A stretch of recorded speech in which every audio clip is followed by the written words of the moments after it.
ইতালির পররাষ্ট্রমন্ত্রী আন্তোনিও তায়ানির পদত্যাগের জন্য আমরা ইতালিয়ান পার্লামেন্টে আবেদন করব। আজকে বাংলাদেশে ইতালিয়ান এমবেসির সামনে যে মানববন্ধনটা আয়োজন করেছেন বাংলাদেশি ভাই আর বোনেরা, তারা গত 1 বছর ধরে ইতালিয়ান এমবেসি তাদের কাজ সুষ্ঠুভাবে ইতালির সংবিধান এবং ইতালির আইন সঠিকভাবে না মেনে কাজ করতে না পারার জন্য বাংলাদেশের কয়েক হাজার বাংলাদেশিরা সমস্যায় পড়েছেন। আজকে যে এই মানববন্ধনটা করেছেন, এটা থেকে যে কোনো রেজাল্ট আসবে না। বাংলাদেশে অবস্থিত ইটালিয়ান অ্যাম্বাসেডর যে আগে থেকেই এই মানববন্ধনে কি ধরনের উত্তর দিতে হবে এটা যে সে তৈরি করে রেখেছেন, সেটা আমি খুব ভালো করে জানতাম। আমি আপনাদেরকে 7টা প্রশ্ন আর একটা চিঠি তৈরি করে দিয়েছিলাম, তাকে দেয়া হয়েছে। কিন্তু বাংলাদেশে অবস্থিত ইটালিয়ান অ্যাম্বাসেডর যে কথাগুলি বলেছেন এগুলি অনৈতিক। ইটালির সংবিধানে এইসব কথার কোনো গুরুত্ব আমরা দিতে পারি না। সবচেয়ে বড় কথা হচ্ছে, ইটালিতে যখন ডেক্রেতো ফ্লুসি আইনটা পাশ করা হয়, এই আইনটা যেভাবে নবায়ন করা হয়েছে বা মডিফাই করা হয়েছে, ইটালির বর্তমান ইমিগ্রেশন সেক্টরে যিনি আছেন মাত্তেও পিয়ান্তেদোজি, এর সাথে ছিলেন মাত্তেও সালভিনি এবং আন্তোনিও তায়ানি। তারা জানতেন ডেক্রেতো ফ্লুসিটা কিভাবে করা হবে। আর ডেক্রেতো ফ্লুসিটার মধ্যে যেই ফাঁক ফকর ছিল, ডেক্রেতো ফ্লুসিটা করার পরে ইটালিতে যে ধরনের অরাজকতা, ইটালিতে বিভিন্ন ধরনের যে করাপশন হয়েছে, তার দায়িত্ব কিন্তু আন্তোনিও তায়ানি, মাত্তেও সালভিনি আর মাত্তেও পিয়ান্তেদোজিকে নিতে হবে।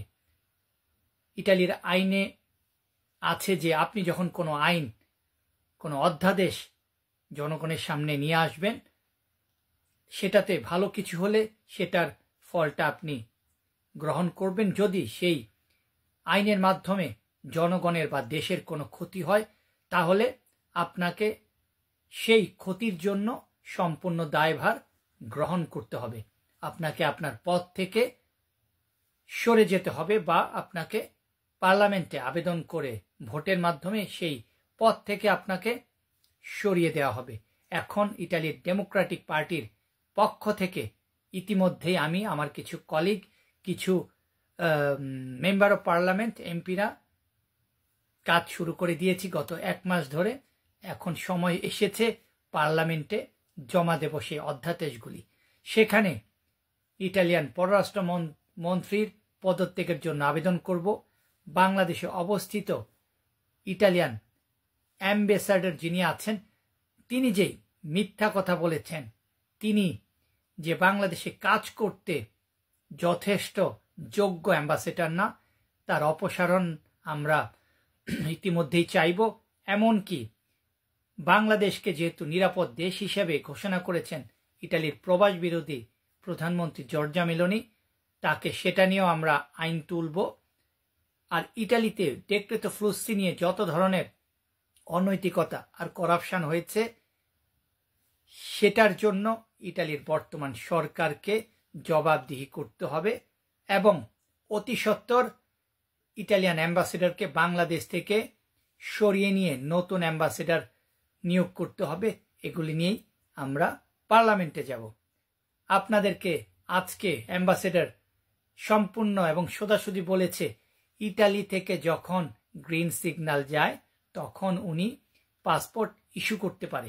কিন্তু গত 1 বছরে ইটালিয়ান এমবেসিতে যেই অনৈতিকতা, অরাজকতা চলছে, সেগুলি কোনোভাবেই ইটালির পররাষ্ট্র মন্ত্রণালয় ঠিকমতো পেশ করা হয়নি। তাহলে এর দায়ভারটা নিতে হবে বর্তমান সরকারকে, পররাষ্ট্র মন্ত্রীকে, ইমিগ্রেশন সেক্টর নিয়ে যিনি কাজ করেন মাত্তেও পিয়ান্তেদোজিকে, এবং তাদেরকে তাদের ঘাড়ের মুঠিটা চাপ দিলেই ইটালিয়ান অ্যাম্বাসেডর পদত্যাগ করবে।